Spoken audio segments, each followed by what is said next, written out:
sometimes it takes a different approach to help you unlock your true potential. With Capella University's game-changing FlexPath learning format, you gain relevant skills you can apply to your career right away. Earn your degree from an accredited university and be confident in the quality of your education. Imagine your future differently at capella.edu. Capella University is accredited by the Higher Learning Commission. Learn more at capella.edu/accreditation. You're listening to a Mint podcast brought to you by HT Smartcast. Hello everyone and welcome back to another episode of the Why Not Mint Money podcast.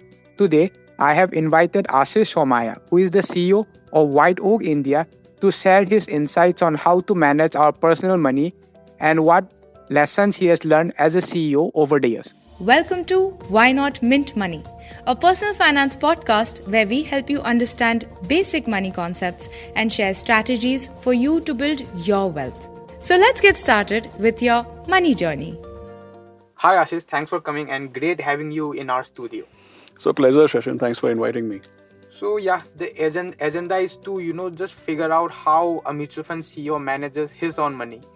We obviously know what your mutual fund and PMS portfolios are doing, but it'll be very interesting to know how you as a person manage your money.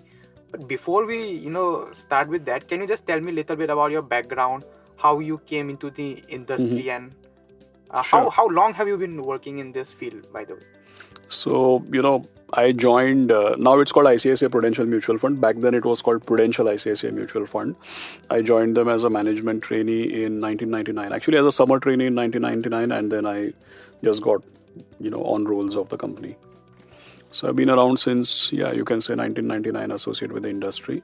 In terms of background, I am a Gujarati, born and brought up in Mumbai, never lived in Gujarat. So I identify myself more as a Mumbai person or a Maharashtrian person, really. I studied in Vivek Vidyalaya School, which is in a suburb of Goregaon. So I'm one of the few people who still lives where he was born. I was born in Goregaon, I still live in Goregaon. And I did my schooling in Mumbai.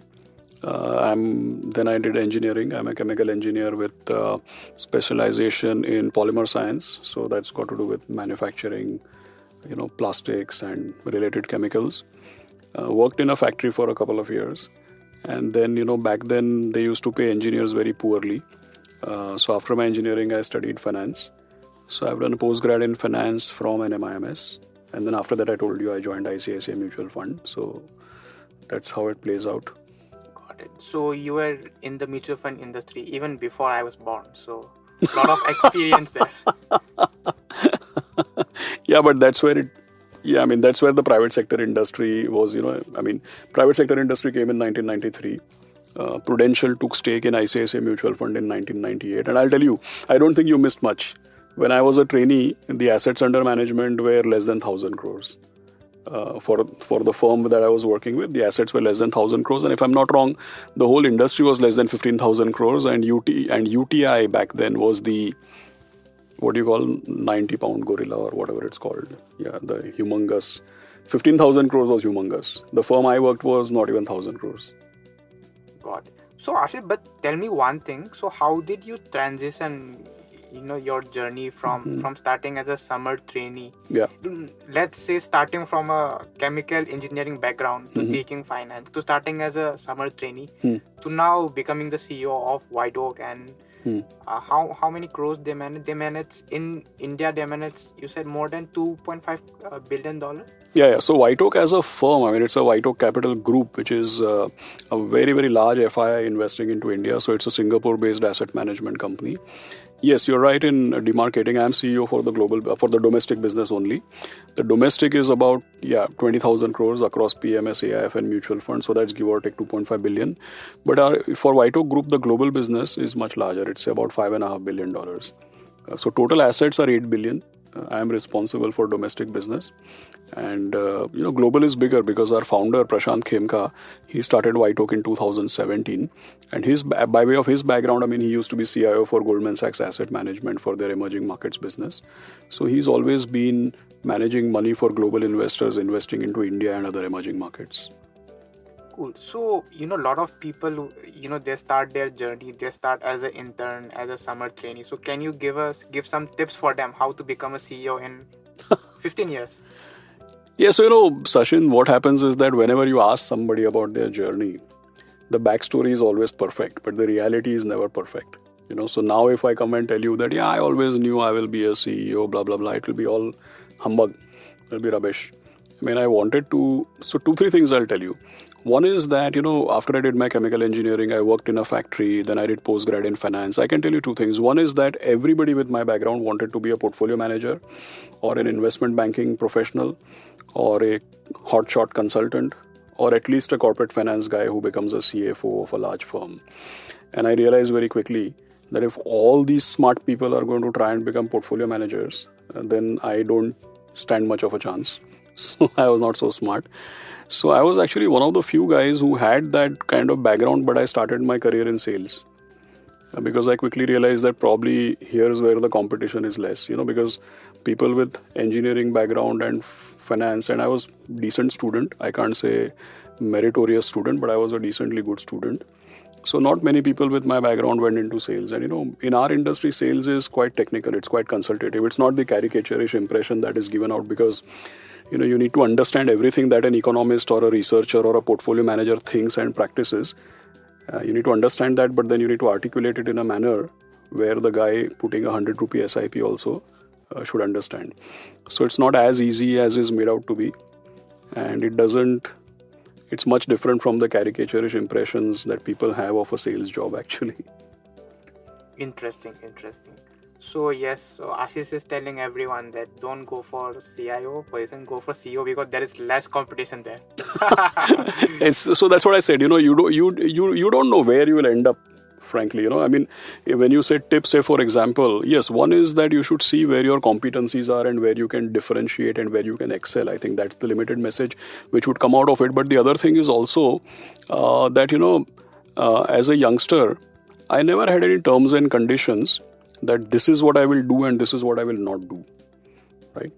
Say, for example, over a long period of time, I know that I want to be in a leadership role. I want to be a CEO. I want to manage a firm, a large firm, where I'm responsible, for stakeholders, employees, investors, and multiple other, regulators, the government, where I can impact an industry. So one had that kind of ambition. But if I say that, okay, in 15 years I want to be, or 20 years I want to be there, but what will I do tomorrow morning? You can't be very finicky about that.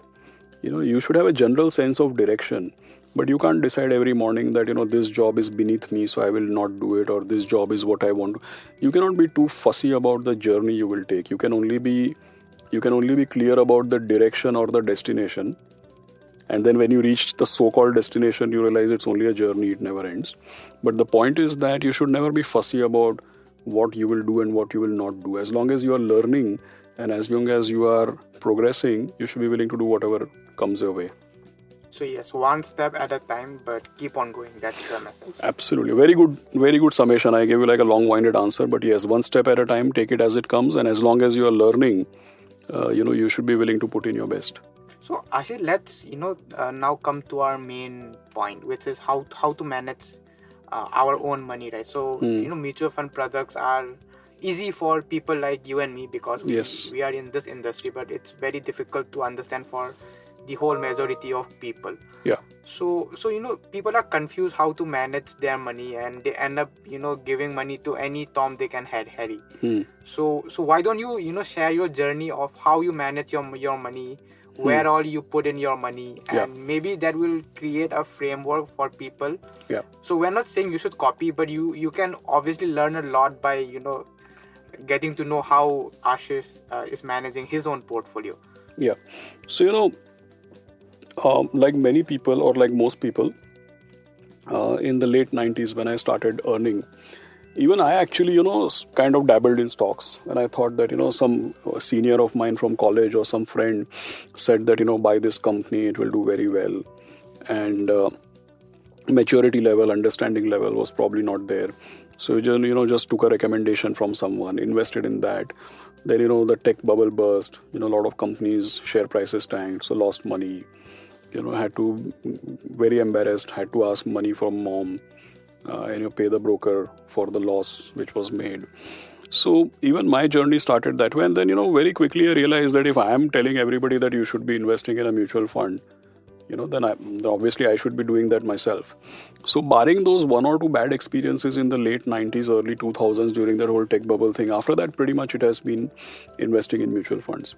And then, as you become senior in our industry, any which way compliance and those, you don't want to, first is, the right way to do it is that if I am a believer in mutual funds and if I tell everybody to invest in mutual funds, then I should be doing that myself. And second is that at the same time, we have significant restrictions in terms of when you can buy, what you can buy, how long you got to hold, etc. And then you don't want to take any risks or any chances. So I don't do direct equity at all. Haven't done it for a long time. So I invest with mutual funds. Mutual funds or, our portfolio management services. So invest in that only. And yes, other than equity, I do invest in real estate. So that is direct real estate. So I can say that everybody, like you gave a very good point. People should not copy. So I would term myself as 2-3 things. Take it as disclaimer if you like. One is I am an aggressive investor. Second is I don't claim to be very disciplined. So that's not how people should be, but that is how I am. I can be truthful or I can be perfect. So so I'm an aggressive investor and I'm not very disciplined. And I invest in only 2 asset classes. Either it is equity or it is real estate. Yes, so this is the interesting part, right? So this has gotten a lot of feedback on Twitter and LinkedIn, and this is about your real estate portfolio. So for context, a lot of mutual fund CEO which come to our episode and which give their mantra on how to manage money, many of them say 100% of their money is in equities. Or even if they have some amount of real estate, it has come through ancestral property, some gold here and there, but nothing out of the box. Everyone is investing only in equity. But you took a very interesting decision to invest 50% of your portfolio into real estate. So can you just run us through why you decided to do that, and what kind of properties have you bought, and during what time? So couple of things, Sashind. I am not unique. I guess your other guests are unique because I am reflecting what the Indian ethos is actually reflecting, right? In India, typically it is well stated that, people by and large own a lot of real estate, they own a lot of gold, and in fact, they don't own much of capital market products. So I'm not very unique, frankly speaking. I think a lot of the other people may be unique because they're only into capital market. But a couple of things. One is that generally speaking, I've always invested in equity as well as real estate. Never in fixed income. No meaningful exposure to gold other than what we may have as a family. So it's always been only equity and real estate. Second thing is that for me, real estate, for 2-3 reasons. So first is, a lot of time people think that if you're working in a mutual fund company, how can you be invested in real estate? So couple of clarifications. When I said I worked for ICICI Prudential and I've also been CEO of Motilal Oswal. So couple of clarifications. It's not true that asset management companies do only equity or fixed income. In both my previous organizations, ICICI Prudential, under their alternate offerings, they manage real estate funds. Even when I was there, they were managing real estate funds.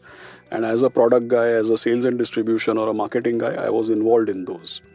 Second is, even when I was with Motilal Oswal, I was CEO of the asset management company, but they do have a real estate business. And a very close friend of mine was the CEO of that real estate business, and I was in some way involved with that also. Right? So, first is that mutual fund professionals should not be into real estate is not accurately true in terms of at least our professional background. Also, it's not true.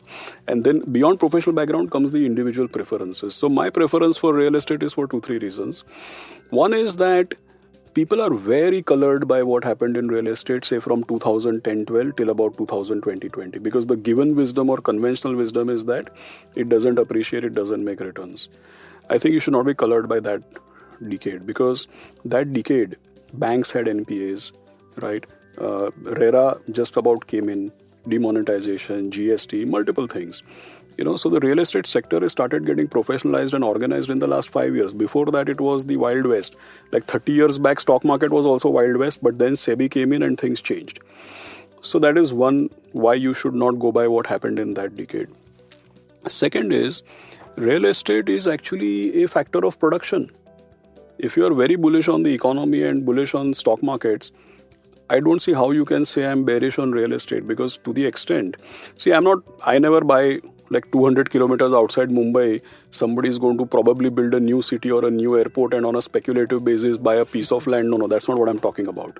I'm talking about real estate as an actual factor of production, which could be residential, which could be commercial, correct? So I don't see how you can be bullish on the economy and bearish on real estate. I think it's not very logical. So for me, real estate is an extension of equity. But there are a couple of advantages with real estate. One is that leverage in equity is extremely risky, and nobody wants to give you leverage for equity because it's a very volatile asset class. But real estate is a secured asset class, right? If you have 100 rupees of real estate, the bank will say, okay, previously the banks used to do 100% finance. Nowadays they do 80% finance. But like we've already discussed, I am very old.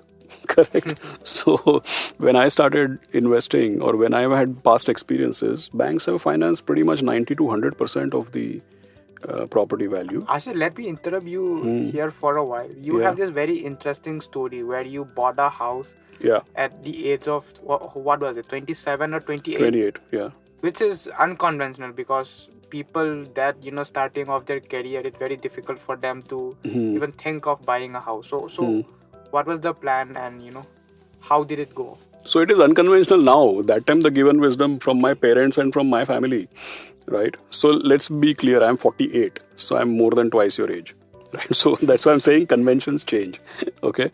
But yeah, when I started, my dad bought a house when he was 24. My dad was born in 1946. And I know for a fact my dad bought a house in 1970.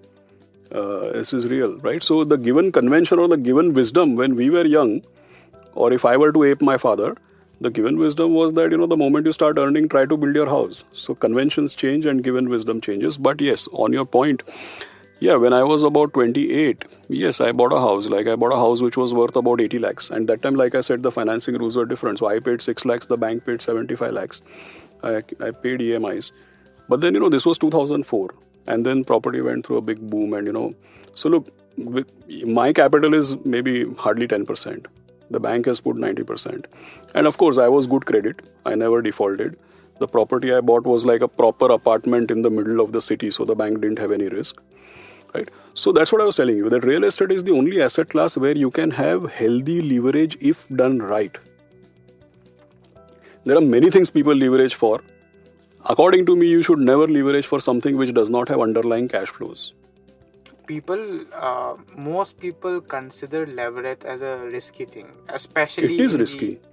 So isn't this very out of the box?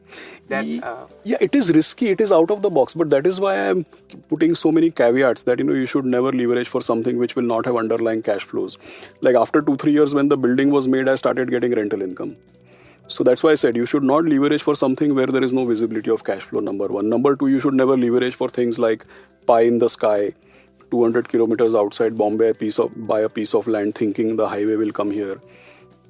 That is risky. But life is all about taking calculated risks. Right? So in my book, there is something called healthy leverage. Leverage by its own is not a bad word. It has to be done right. Interesting. And Ashish, can you tell us? And where else will a 28-year-old get capital to build a house or to build an asset? Yeah, sorry. And obviously leverage also, when we say leverage, you should take it from a proper financial institution and not. Of course, I was good credit. There was a proper homework done. I had to show them my educational background. Where am I working? What is my salary? How will I be able to pay or not? How will I pay? They did a proper evaluation. It's all fair and square. And, so it's all about board. You're right. It has to be done in a right way.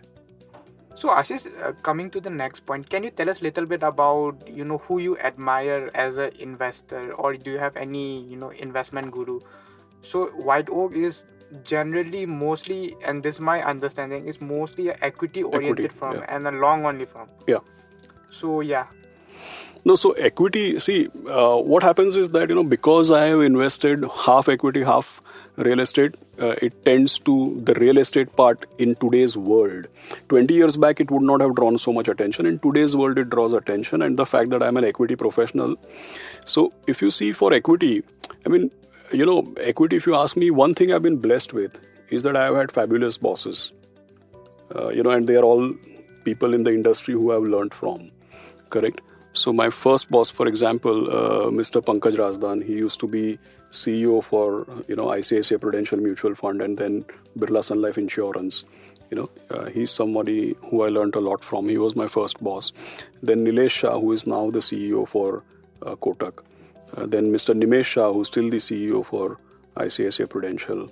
Then I became CEO for Motilal Oswal, so I worked closely and learned a lot from Mr. Ramdev Agarwal. And then the other co-founder, that is Mr. Motilal Oswal himself. And then my lead director on the board was Mr. Naveen Agarwal. So these are, I've been blessed with great bosses. And now, of course, Prashant, who's our founder, who is also what is unique is that WhiteOak is probably the first asset management company founded by a professional CIO and run by professionals. So Prashant is someone who I'm blessed to learn from. So I've been blessed with great bosses. So I can't say that I have a guru. And I have not been a portfolio manager myself. I mean, I can say that I'm very passionate about equity, and I think I would claim that I have good understanding. But it's all because of exposure to great leaders and bosses.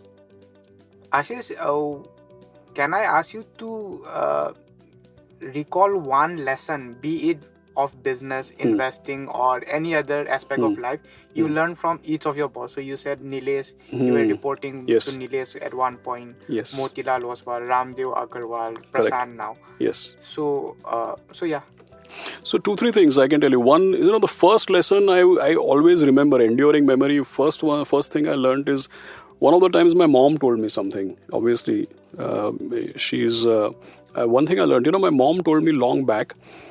We all have a habit of praying to God, and we think that God deigns something or ordains something or God decides something.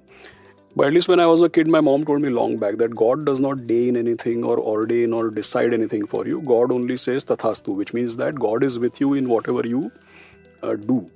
So that is one lesson that, that I've learned, that it is you have to do the right things. God is with you in everything that you do. That was one lesson which I always learned, Second, and, for example, we are from a family where we, say Nadwara, Srinathji or Laddu Gopal, the Bal Krishna. We pray to Bal Krishna typically. Bal Krishna, the God is a kid. So we were taught, when we were kids, we were taught that the God you're praying to is a kid. You're not supposed to ask anything from him. You're supposed to take care of him, or you're supposed to do seva. But on business, so this is what I learned from my mom, but on business, I'll tell you a couple of things. For example, Pankaj, who was my first boss, he told me that leadership is demonstration is the best form of leadership. There are some bosses who sit in air-conditioned rooms on an ivory tower and give instructions. At least sometimes you've seen that. Pankaj told me that, the best form of leadership is demonstration. You have to be able to do. You have to be an execution person yourself. Then, for example, Mr. Ramdev Agarwal taught me something interesting. He once told me that, he was talking about business, but he gave an example of high quality tailoring. Say, for example, we all wear formal clothes and we wear suits, for example. So he once told me, do you know that how do you stitch a good suit? So obviously he was not referring to tailoring, but he told me that how do you stitch a good suit? So, Sashind, a good suit is not stitched because of the stitching. It is a good suit will be stitched only if the cutting is good. Anytime you go to a master or a tailor, you see the first thing they lay out the cloth, and with the chalk they start doing the markings, and as per the markings it is cut. The learning is that once you cut it wrong, it's over. There's no way you can. The finest of stitching is not going to do anything once you cut it wrong. So when you build a business, what's your business design? What is your cost structure? What is your organization structure? Once those things are laid out, that will determine how the business will be built. If you have the wrong business design and the wrong structure, then however much execution you do, it's not going to play out. So I've learned many things from my leaders and bosses, but I just told you 2-3 things which is like absolute top of mind for me. Also, what I really wanted to know is, since you're the CEO now, what kind of person you're looking to hire, Looking to hire? Yeah, I mean, I obviously think, you're the CEO, you must be hiring a lot of people. Yes. So what qualities you look for when hiring someone or when taking someone in a leadership team? Yeah. So I'll tell you first, I should tell you my negatives. I'm somebody who is, say, I'm not a I would say that I am not easy to work with. Okay, so I'll first tell you my negatives and then I'll tell you what I look to hire. So one is I'm not easy to work with because I would call myself a straight talker. I find it very difficult. I find two things difficult. I find it very difficult to understand messages which are layered. And at the same time, I find it very difficult to give messages which are layered or sugar-coated. Right? So it doesn't always work out well, but generally speaking, I would say that I'm a straight talker and I'm a transparent person. Now, this doesn't always go down very well with anybody and everybody. So that is one negative for me. But yes, in terms of hiring people, so it automatically stands to reason that I would end up being more comfortable with people who are straight talkers. Correct? Second is, I think that people who are, like I said, people who are very stuck up with what I will do, what I will not do. See, there is always, everybody has a job definition and everybody has a remit in which they are operating. But generally, people who do very, very well are the people who are not very, very stuck up about what they will do, what they will not do, and who have a broad definition of their remit. So that means that you have to be outcome oriented, you have to be objective and data centric. I think these things one would look for. I mean, people who read a lot, people who are good communicators, people who are doers. Like, say, for example, I'm not a big fan of delegating everything, and I'm also not a big fan of people who delegate too much. I mean, delegation should be done with a framework. It should not be done to the extent of abdication. So yeah, these are just few top of mind things for me. Interesting. Also, shifting the gear a little bit, let's talk about some light stuff, regarding money matters. So anything you learned from, childhood money lessons you carried on. So obviously, because I have this money lesson, so when I was in let's say class 2, 3, 4, 5, everyone used to have this habit of eating junk food, right? Yeah. So my dad one day came and made a deal with me. The deal was he would pay me 10 rupees every day if I didn't have any junk food for that day. Wow. And slowly the money became so big. So obviously I was getting holy money, stuff like that. But after some point, my purse became so thick that even my parents started borrowing money from me. This is a true story. And that habit kind of stuck Fabulous. with me. Yeah. But obviously the plan failed when I told my dad, now I have saved like 30,000. Now I want to buy a phone. Then he said no. Then the whole plan, went apart, fell apart. So might as well have eaten burgers. Yeah, thought so. Yeah. Yeah. So, if you ask me, see, I had a very challenging time. The reason being that my dad passed away when I was a kid, maybe I was 13 years old. And, back then it became, for a few years, things became quite challenging because my dad used to work for State Bank of India. And then unfortunately he passed away in an accident. And then my sister was studying and I was studying, and we had it was a bit tense or a delicate situation, but ever grateful to State Bank of India and Government of India because they had a policy that they would give a compensatory job to the next in line. So my mom was a housewife. One fine day she had to become a clerk in State Bank and become a clerk come cashier and just suddenly take up a job. And obviously that job was not paying as well as what my dad was being paid because he was a senior person. So early life, and frankly, a lot of time we make a lot of song and dance about the fact that I was from a lower middle class family. I mean, look, the whole of India was lower middle class 30 years back, so no great deal about it. But yeah, I mean, childhood and college and all was a bit challenging. And in fact, when I used to study in B school, while I was dependent on my mom and my sister, I used to do all types of projects just to pay my fees and earn a bit of money. So my learnings, and previously also, we were like a huge joint family. Money was not like free. I mean, I can't say I was poor, but money was not free flowing is how I would put it. So earning money and money as a means of comfort and happiness. That was the general sense that, very early in life I understood money is important. And a lot of the things which people say, like in Hindi they say paisa haathon ka mail hai, and don't look at money.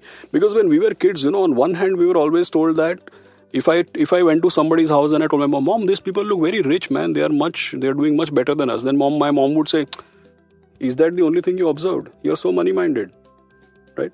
So we were always taught that you should not be money minded. But when I looked at the real world, it was actually very money minded. So one had to kind of reason it out that what role money actually plays. One realized that, it's important. This is a very fascinating story. And, when your dad passed away at 13, your family wasn't doing that well because obviously your mom got the job, but you said it was a clerical job. It wasn't paying very well. Yeah. But at least, she had something to, Of course. That's why I said I'm ever grateful to State Bank of India and the government of India. So Ashish, now my question is, do you plan for any such situation? I mean, so let's say, how should I keep it? How are you planning your finances in such a way that even if something happens to you today, then nothing should bother your family or... Yeah. I mean, this is not just about the amount, but so I work in personal finance and we get a lot of queries saying, like, I'm not getting the money, nomination problem, document problem. So, just like we discussed equity and real estate, I'm as much passionate about insurance and need for insurance. And I would say I would not mince words, I think men are the culprits. See, what happens is that when people want to talk about empowering women, and when people want to talk about, taking care of the women folk in the family, and people talk about financial awareness or education for women, I think it's the men that need to be educated honestly, right? Because somehow for some reason men think they are invincible, right? They think that, all these accidents and all these challenges, they happen with others. It's not going to happen with me. Somehow most men think that they're invincible and they think that they're going to be around forever and ever and that they're going to provide for their families. The second thing I have seen is that wives don't seem to know what the men are up to, right? Like I can tell you honestly speaking, if I pop it today, my wife will know exactly what to do, whom to call. Okay, so you're talking about the, where is the money? She's right from my salary account to the last pie that I'll have, she's a joint holder. She knows exactly everything. Second thing is she knows exactly who is my insurance advisor, whom to call, what is the amount of policy, etc. etc. She knows everything. And I'll tell you something that the insurance that I've taken, I hope that they'll have emotional turmoil, but I can assure you they will not have any financial turmoil. They will not miss me financially, that I'm quite sure. Okay. Yes, emotionally, they will miss. I hope they miss. But we all will. So I think that, I think we have to, empowering means, that's what I said, that is the men who need to be educated, not the women. I think the men are the culprits. Got it. And Ashish, another important point that I wanted to touch upon is retirement planning. So everyone is talking about retirement planning. People want to retire at 35 nowadays. Yeah. Fire thing is going on. So what's your retirement plan? See, one is on this fire. I find it a bit of a conundrum because on one hand, we talk so much that technology will change the world. Human beings will live till 100. I read a book which says future is faster than you know, written by Peter Diamandis. He says that by 2035, 2040, I think kidneys will be grown in the lab. Right? Example. So, on one hand, we are saying that medical science is evolving so much that we are going to live all like 95 and 100 and stuff. Right? On one hand, we are saying that technology is going to make jobs, obsolete. On one hand, we are saying that we don't even know whether we'll be dealing in US dollars or Indian rupees or Chinese yuan or Bitcoin or what. So in keeping all this in mind, I am very scared about any sort of retire early kind of plan, because I don't know how the world will change, how the landscape will change. In fact, I am thinking, how will I keep myself relevant, right? So I'm not honestly, in my own humble opinion, I am not a big fan of financially independent retire early, because I would be very insecure. So I don't see myself retiring. In fact, I would try to keep myself relevant as long as I can, and I hope I don't have to retire. But yes, in terms of retirement planning, I mean, all you can do is, look, you can just make sure that you have not frittered away all that you earn and you save enough. And, when we were talking about real estate, one thing I didn't clarify to you, part of the reason for having, everybody cannot start buying real estate on day one, right? So you have to, over a period of time, you have to save and you have to accumulate and you have to take the right bets, all of that we've been through. But one reason for having real estate is because I can, if I retire, or if I become irrelevant, I'll get some rental income. That's the only thing. So that's how I think about it. That's an interesting point, that if you pay off your EMI over the year, then you have a free cash flow that is coming to you month on month. Yeah. So, see, typically in all this, how it happens is that the rent pays the EMI. And then automatically, obviously, your equity starts rising. So if you buy at the right time, the property price will appreciate, plus the rent will pay the EMI. So anyway, your equity is going up, right? So that's a very long-drawn strategy, but one of the things is to figure out how you can earn some rental income. And of course, I do invest in equity. I mean, half the money is equity. I hope it appreciates. WhiteOak's funds will do very well, so it will appreciate. So that's how it works. So Ashish, on this point, so we were talking about money all along, but we didn't touch more specifically on equity. So shortly, if there is a person who is a beginner and wants to invest in a mutual fund for the first time, not just WhiteOak, but if he's looking at the mutual fund category as a whole, what is the starting point? I mean, how, obviously there are more than 1,000 mutual fund schemes in India, and it can be very confusing, very difficult, and NFOs are launching left, right, center. So I mean, what's the way to look at mutual fund, and how to select mutual funds so that people don't make silly mistakes? So, look, everybody has their own journey. There are enough number of people who start with direct equity, enough number of people who start with FNO, enough number of people who start with small cap fund, sectoral fund, thematic fund, etc. But for everybody, there's one simple suggestion. You can discover what excites you and what interests you and what works for you. You can discover all that later. The simple message is that if you don't know what to buy, you buy the market, right? So if you want to, wet your feet, just enter the market. The simplest and easiest is to buy Nifty 500 index fund, because that's the whole market pretty much, or a total market index. Now you have that. One of the providers has that also. So you just buy the full market. In 100 rupees, if you can buy exposure to the whole market through an index fund, what else do you need? Like in my previous role, for example, the first Nifty 500 index fund I was involved in launching. The first S&P 500 index fund I was involved in launching. I'm very proud of that. In Motilal? Yes, when I used to work for Motilal Oswal, I was involved in launching those funds. Very proud of that. Now, if with 100 rupees you can buy Nasdaq, with 100 rupees you can buy S&P 500, and with 100 rupees you can buy Nifty 500, that's a great way to start. Eventually, you will discover what is WhiteOak's investment philosophy. How do they manage money? Are they beating the benchmark or not? How do they plan to beat the benchmark? Or you may discover some other manager, or you may discover some themes. So that's a process of discovery. But starting today, if you have no clue what to do, best way to start, if you don't know what to buy the market. It's the easiest thing to do. At least you will get started. Do you have any allocation to international market? Yes, WhiteOak manages actually, so we saved money in equity. We also save through LRS, right? I mean, so WhiteOak has a Global Emerging Markets Fund. So I invest in Global Emerging Markets Fund. And it's a lesser known fact. In which country?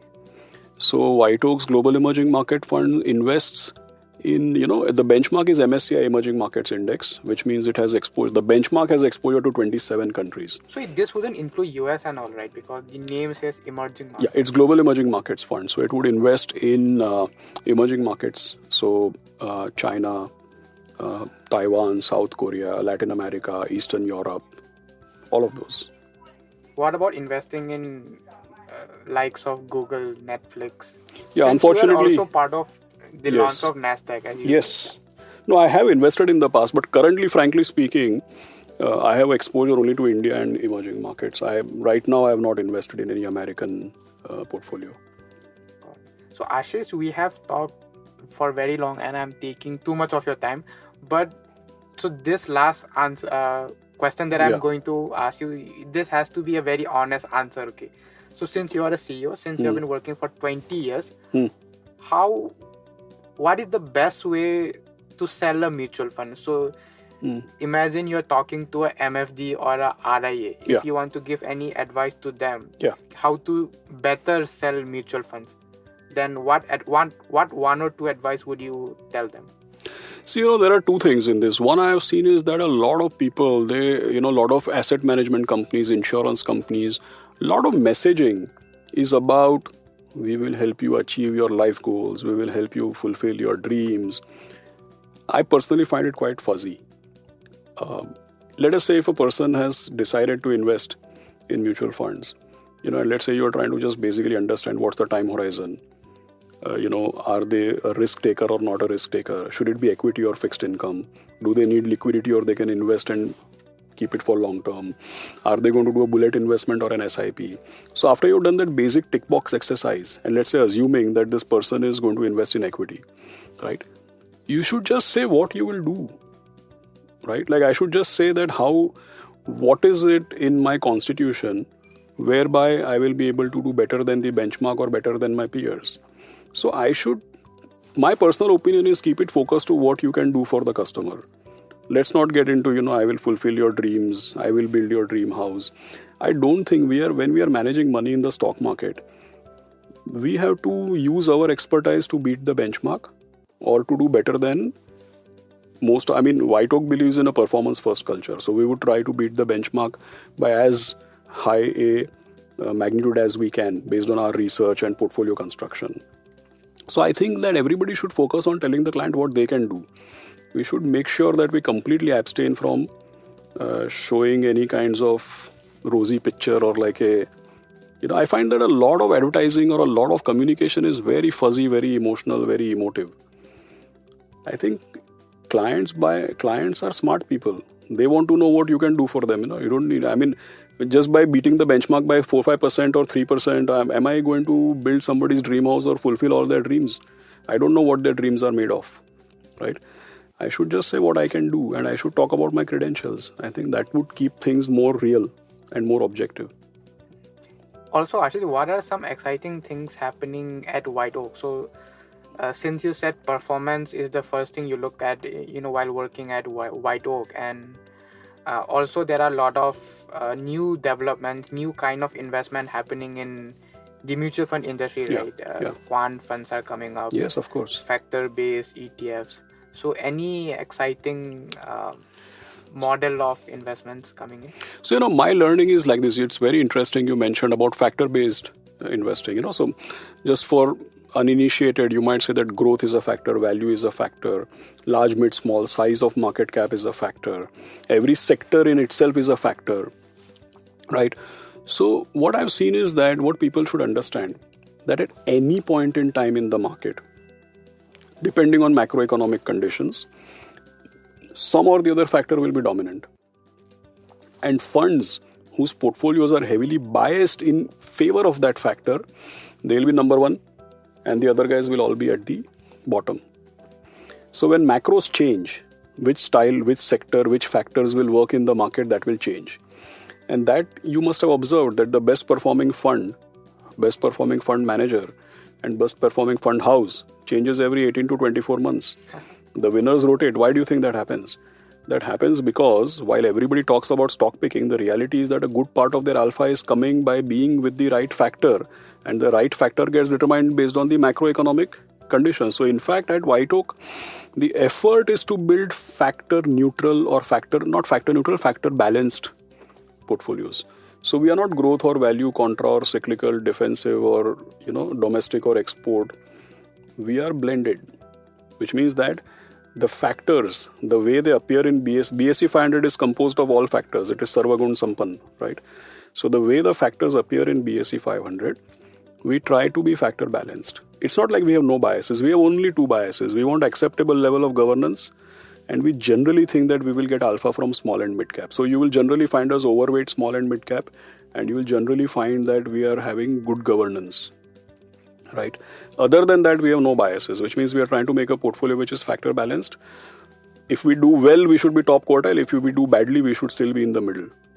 We don't want to have wild swings in performance. Wild swings come when your portfolio is very biased in favor of certain factors.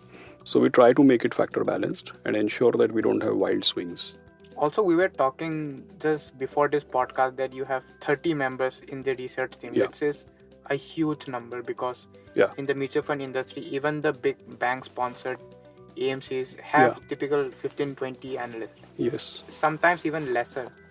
Yeah. So what's...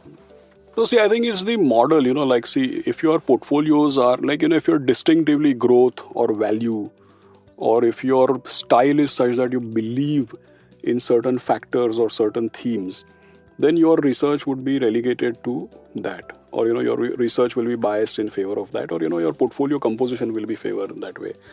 Since we make factor balanced and we invest across the market, large, mid, small, micro, and across sectors, there's nothing which is a no-no for us. We just, like I said, reasonable, good governance, and like I mentioned to you, so we are a broad blended investor. And our coverage is more than 700 companies. So everything above 1,000 crores is part of our coverage. And our team would rank every company in the coverage based on their business characteristics as rank 1, 2, 3, 4. And we'll try to, and 4 is like something which we don't want to invest in because of bad governance, bad business structure. But typically our portfolio would be mainly into rank number 1, rank number 2, sometime rank number 3. So we cover the entire universe, rank it for good business great business characteristics, and that necessitates that we have deep coverage. That's why we have more than 30 people covering more than 700 companies. There are certain sectors where we have 6-7 people. Like BFSI would be 8 to 9 people. Pharma and healthcare and chemicals would be 5 to 6 people. Consumer would be 7-8 people. So large team covering right from large cap to mid cap to small cap to micro cap and across sectors. And we are bottom up. Right? We don't want to generate alpha based on any factor bets. We want portfolio to be factor balanced. So we want alpha to come from individual stock picks. So we need deep coverage. Interesting. So Ashish, before I let you go, you have mentioned a lot of books, even during this podcast and even when we were talking before this. Yeah. So for our audience, can you recommend one book which you really liked and what you like from that book? Because typically a book, if a person really likes a book, then that book kind of defines how the person functions in a lot of ways. Yeah. So I'll tell you 3-4 books which may be from different areas, which you're right, that it has influenced me. For example, one book on marketing and strategy, which I love, is a book written by Adam Morgan, which goes with the name Eating the Big Fish. It's a very exciting book. Then there is a book, when we are in B school, we read Michael Porter. But those are tomes, competitive advantage, competitive strategy. Those are big tomes. I don't think anybody can claim to have read everything. But there's a very interesting book called Understanding Michael Porter, which is written by an author called Joanne Magreta. Okay, some other person. I think she was a student of Michael Porter. And she's written a book called Understanding Michael Porter. That's a fabulous book. There is a book, I'm an ambivert, but I used to think I'm an introvert. So there is a book called Quiet, The Power of Introverts in a World That Can't Stop Talking. It's written by, I think, Susan Cain. Then, for example, Predictably Irrational by Dan Ariely. Then, I can't remember the name of the author, but there's a very interesting book called No One Understands You and What You Can Do About It. Can't recall the name of the author. This is regarding? It's about communication and about understanding people and how to relate to them, how to talk to them. Then there is a book called The Ultimate Sales Machine. That's written by Chet. I'm forgetting the second name, but Ultimate Sales Machine. It's a very interesting book. Then Investing, the Last Liberal Art by Robert Hagstrom. So these are just top of mind examples, but I love reading. Yeah. Yes, so a lot of investing and more importantly, sales book also. I read about sales, I read about communication, I read about business, I read about investing. These are the 4 areas which I generally read about. Any movies you want to recommend? So, it's unconventional, but there's a movie called Bruce Almighty. Oh, yes. Yeah. It's Jim Carrey. Yes. But I'm not recommending that movie to you because Jim Carrey is, quite funny or something. I'm recommending that book to you because, the movie, I loved the movie at least, is because it has a fabulous representation of what God could be. Like, I loved Morgan Freeman as God. And he says one very interesting lesson in that. He says that even as God, he says he can change anything in the world. But what he cannot change is somebody's free will. I love that movie actually. I watched it many, many times. And I watched it not for Jim Carrey. I watched it for Morgan Freeman and how he comes across as God. Interesting. So Ashish, thank you so much for coming to our studio for this episode, and hope to see you again for future episodes. Thank you. My pleasure talking to you. Thanks for inviting me. That brings us to the end of today's episode. If you would like to know more about this topic, then you can reach out to me on Twitter. I go by the username @SashinNJ, or LinkedIn using my full name, that is Sashind Ningthoukhongjam. We would be happy to take your suggestions. That's all from our side. Thanks for tuning in. See you in the next episode.